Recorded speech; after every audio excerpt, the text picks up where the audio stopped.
Hello investors and traders. 27/8/2024. So டூஸ்டேக்கான post market report, அதாவது இன்னைக்கு ஸ்டாக் மார்க்கெட்டில் ஃபண்டமெண்டலாக என்ன நியூஸ் பப்ளிஷ் ஆயிருக்கு, ஸோ அதை பேஸ் பண்ண மார்க்கெட் எப்படி மூவ் ஆயிருக்கு அப்படிங்கிறோட ரிப்போர்ட். நெக்ஸ்ட்டு இன்னைக்கு நான் ஆல்ரெடி மார்னிங்கே ப்ரீ மார்க்கெட் அனாலிசிஸில் அனலைஸ் பண்ணோம். ஸோ டெக்னிக்கல் லெவல்ஸ் வந்து அனலைஸ் பண்ணோம். ஸோ அதோட ரிப்போர்ட்டை நான் இந்த வீடியோவில் வந்து ஷேர் பண்ண போகிறேன்.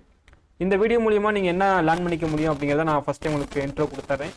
ஸோ நீங்கள் ட்ரேடிங்கில் வந்து கண்டினியூஸாக வந்து லாஸை வந்து ஃபேஸ் பண்ணிட்டு இருக்கீங்க அப்படின்னா ஸோ இந்த வீடியோவை நீங்கள் பார்க்கறது மூலியமாக ஸோ டெக்னிக்கலி சம் கன்ஃபர்மேஷன் உங்களுக்கு கிடைக்கலாம். அண்ட் நெக்ஸ்ட்டு உங்களோட லேர்னிங் கெப்பாசிட்டி இன்னும் வந்து இன்க்ரீஸ் பண்ணுறதுக்கான சான்சஸ் கிடைக்கும். உங்களோட லாஸை ரெக்கவரி பண்ணுறதுக்கான பாசிபிலிட்டிஸ் வந்தும் ஸோ இந்த வீடியோஸ்லேருந்து உங்களுக்கு அண்டர்ஸ்டாண்ட் ஆகும்.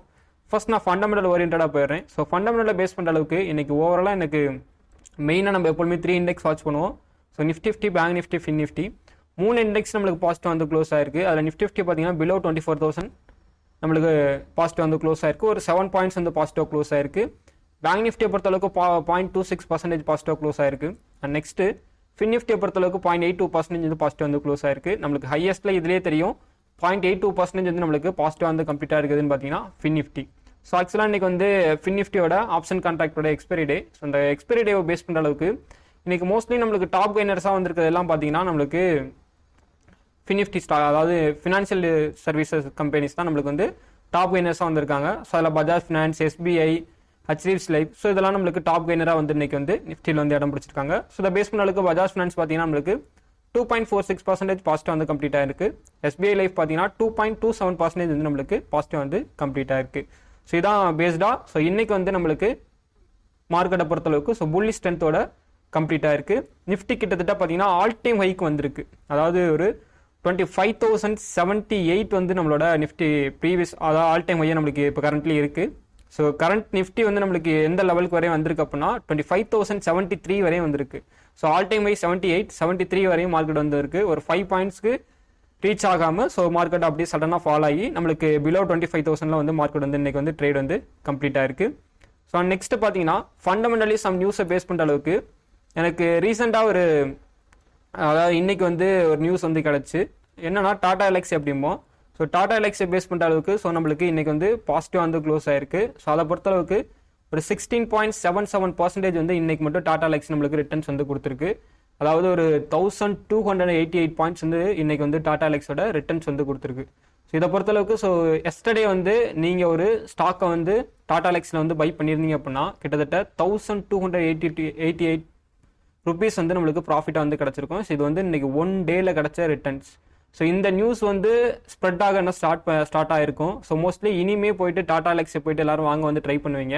ஸோ ஆல்ரெடி நல்ல ஒரு பீக் லெவலில் போயிருக்கு. டெக்னிக்கல் கன்ஃபர்மேஷன் கிடச்சுன்னா இப்போ என்ட்ரு ஆகுங்க. ஏன்னா இன்ஸ்டியூஷன் நல்லா வந்து பர்ச்சேஸ் பண்ணி இப்போ வந்து ஹோல்ட் பண்ணியிருக்காங்க. ஸோ நெக்ஸ்ட் எப்போ வேணால் செல்லிங் ப்ரெஷர் வந்து ஸ்டார்ட் ஆகிறதுக்கான பாசிபிலிட்டிஸ் இருக்குது. ஸோ அதனால் இந்த ஒரு நியூஸை போயிட்டு பார்த்துட்டு சடனாக யாரும் போயிட்டு பை பண்ணுறதோ செல் பண்ணுறதோ வச்சுக்காதீங்க. டெக்னிக்கல் என்ன கன்ஃபர்மேஷன் கிடைக்குதோ அதை பேஸ் பண்ணி ட்ரேட் வந்து எக்ஸிக்யூட் பண்ணுங்கள். ஏன்னா இதில் வந்து வால்யூம் வந்து ரைஸ் ஆயிருக்கு. ஸோ அதனால் நாளைக்கு நம்ம long position R short position trading எடுக்கிறதுக்கு ஸோ இந்த டாடா எலக்ஸி ஸ்டாக் வந்து நம்ம வந்து பயன்படுத்திக்கலாம். ஸோ அது வந்து நம்மளுக்கு பாசிபிலிட்டிஸ் வந்து அதிகமாக இருக்குது. சரிங்களா, ஹெவி ட்ரேடிங் வால்யூம்ஸோட இன்னைக்கு டாடா எலக்ஸி வந்து நம்மளுக்கு கம்ப்ளீட் ஆயிருக்கு. நெக்ஸ்ட் வந்து நம்மளுக்கு அதாவது பிஃபோர் மார்க்கெட் ஹவர்ஸுங்கிறப்ப அதாவது கரண்ட் மார்க்கெட் ஹவர்ஸ் ஓகேங்களா. கரண்ட் மார்க்கெட் ஹவர்ஸில் இந்த சிடிஎஸ்எல் பேஸ் பார்த்தீங்கன்னா ஒரு 1.3 crore வந்து செட்டில் ஆகாமல் அலிகேஷன் ஆயிருக்கு அப்படிங்கிற வைலேஷன் வந்து செபி டைரக்டிவ் மூலியமாக ஸோ இது வந்து கிடச்சிருக்கு இந்த நியூஸ். இதை பேஸ் பண்ணுற அளவுக்கு இது சிடிஎஸ்எலுக்கு வந்து one of the negative. But நம்மளுக்கு ஒரு இது வந்து 3:10 வந்து இந்த நியூஸ் வந்து பப்ளிஷ் ஆயிருக்கு. ஸோ பெருசாக அந்த ஸ்டாக்கை வந்து எதுவும் இம்பாக்ட் பண்ணலை. ஸோ நாளைக்கு மேபி இதை வந்து இம்பாக்ட் பண்ணுறதுக்கான சான்சஸ் இருக்குது. இது ஒரு ரிப்போர்ட்டாக நம்மளுக்கு வந்து இன்னைக்கு வந்து டேயில் வந்து கிடச்சிருக்கு.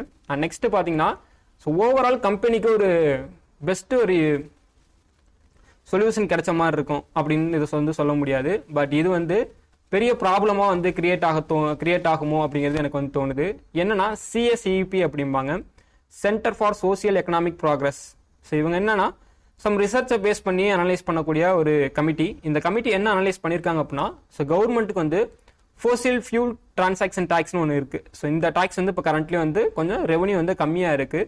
ஸோ இதுக்கு பதிலாக இந்த கமிட்டி வந்து என்ன சொல்கிறாங்க அப்படின்னா கார்பன் டேக்ஸ் வந்து ஸோ நம்ம வந்து இன்க்ரீஸ் பண்ணி அது மூலியமாக ரெவன்யூ வந்து ஜென்ரேட் பண்ணலாம். ஸோ இந்த லாஸை வந்து ஃபோசில் ஃபியூல் டிரான்சாக்ஷன் லாஸை வந்து நம்ம அங்கே வந்து எடுக்க முடியும். ஸோ அப்படிங்கிறத வந்து சொல்லியிருக்காங்க.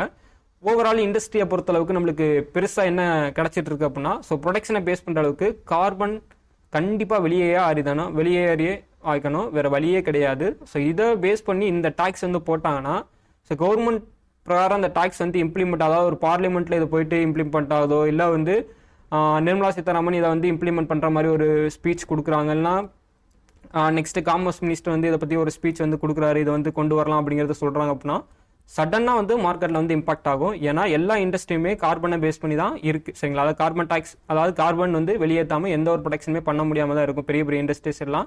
ஸோ இந்த அணுமின் நிலையம்லாம் பார்த்துருப்பீங்க. ஸோ அதை பேஸ் பண்ணி நான் சொல்கிறேன். ஸோ அப்போ அந்த பர்டிகுலர் இண்டெக்ஸ், அந்த இண்டஸ்ட்ரியோட ஸ்டாக் வேல்யூ இறங்குறது மூலியமா ஸோ நம்மளோட இண்டெக்ஸ் வந்து டவுன் ஆகிறதுக்கான சான்சஸ் இருக்குது. ஸோ இது எப்போ வேணால் மார்க்கெட்டில் வந்து இம்பாக்ட் ஆகலாம். ஸோ இதை வந்து நம்ம சேஃபஸ்ட்டாக வந்து டே பை டே வந்து வாட்ச் பண்ணிக்கிட்டே இருக்கணும், சரிங்களா. நெக்ஸ்ட்டு ஆல்ரெடி உங்களுக்கு தெரிஞ்ச விஷயம் தான், ரிலையன்ஸோட பவர் வந்து நம்மளுக்கு லோயர் சர்க்கியூட் வந்து ஹிட் பண்ணியிருக்கு. So Anil Ambani already securities மார்க்கெட்டை பேஸ் பண்ணுறதுக்கு செபி வந்து பேன் பண்ணியிருக்காங்க. ஸோ தேர்ட் செக்ஷனாக வந்து நம்மளுக்கு ரிலையன்ஸ் பவர் கம்பெனி வந்து அதோட ஷேர் வேல்யூ வந்து லோயர் சர்க்கியூட் வேல்யூ வந்து ஹிட் பண்ணியிருக்கு. ஸோ இதுதான் இன்னைக்கு நம்மளுக்கு ஃபண்டமெண்டலி கிடைச்சிருக்கக்கூடிய ரிப்போர்ட். அண்ட் நெக்ஸ்ட் பார்த்தீங்கன்னா, ஸோ இன்னைக்கு டெக்னிக்கலி என்ன கன்ஃபர்மேஷனில் நம்மளுக்கு ரிப்போர்ட் கிடைச்சிருக்கு, ஸோ என்னோட ட்ரேடிங் ஐடியாஸ் இன்னைக்கு எப்படி இருந்துச்சு அப்படிங்கிறத நான் உங்களுக்கு டெக்னிக்கல் வீடியோ மூலியமாக எக்ஸ்ப்ளனேஷன் கொடுக்குறேன்.